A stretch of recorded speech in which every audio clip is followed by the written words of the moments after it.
Assalamu alaikum viewers, myself Dr. Azhar and welcome on my YouTube channel. Today we will discuss the different type of metastatic changes in different types of cancer.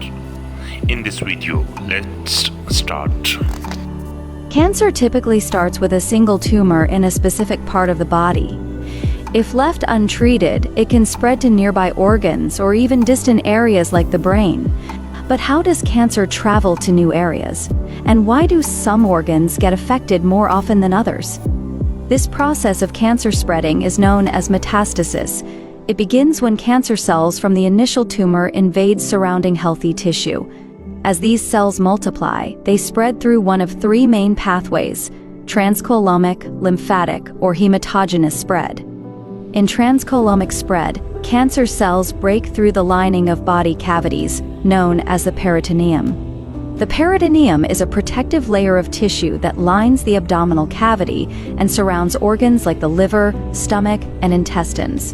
When cancer cells penetrate this lining, they can spread to other organs in the abdominal cavity.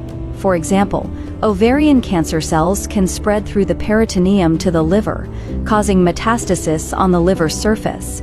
This type of spread is common in ovarian, stomach, and colon cancers. Hematogenous spread occurs when cancer cells enter blood vessels, allowing them to reach distant parts of the body. Cancer cells can invade blood vessels by producing enzymes that break down the blood vessel walls. Once inside the bloodstream, they can travel to other parts of the body, where they can form new tumors. This type of spread is common in cancers like breast, lung, and prostate cancer.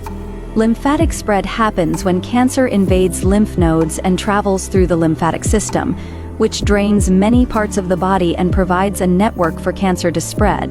The lymphatic system is a network of vessels, organs, and tissues that help defend the body against infection and disease.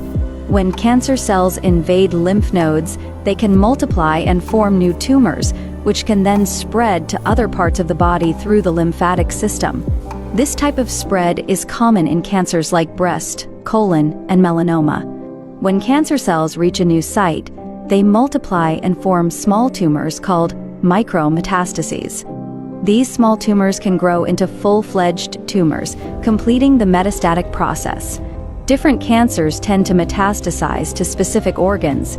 For instance, prostate cancer often spreads to bones, while colon cancer frequently targets the liver. Breast cancer can spread to the lungs, brain, and bones, while ovarian cancer often spreads to the liver and lungs. Several theories have been proposed to explain how cancer cells migrate. Two conflicting theories are of particular interest. The seed and soil theory, proposed by Stephen Paget, suggests that cancer cells only thrive in environments similar to their origin. According to this theory, cancer cells are like seeds that need the right soil to grow. If they find themselves in an environment that is similar to their original tumor, they are more likely to form a new tumor.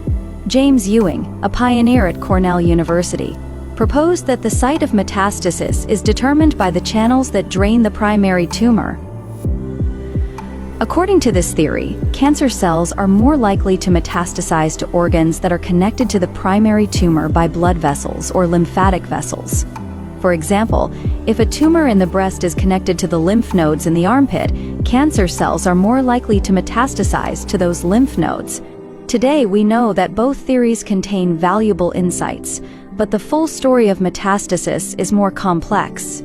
Other factors, such as the cancer cell's properties and the immune system's ability to eliminate them, also play a role in determining the success of metastasis. Unfortunately, many questions about metastasis remain unanswered. Understanding the exact mechanism is crucial for finding a cure for advanced stage cancers. By studying genetic and environmental factors that contribute to successful metastasis, we can identify ways to stop the process. The battle against cancer is ongoing, and scientists are working on new strategies to combat metastasis. One promising area is immunotherapy, which harnesses the power of the immune system to destroy migrating cancer cells. This can be done through vaccines or by stimulating immune cell growth with synthetic interleukins. These treatments are just the beginning. With collaborative efforts from governments, companies, and researchers, we may one day halt metastasis for good.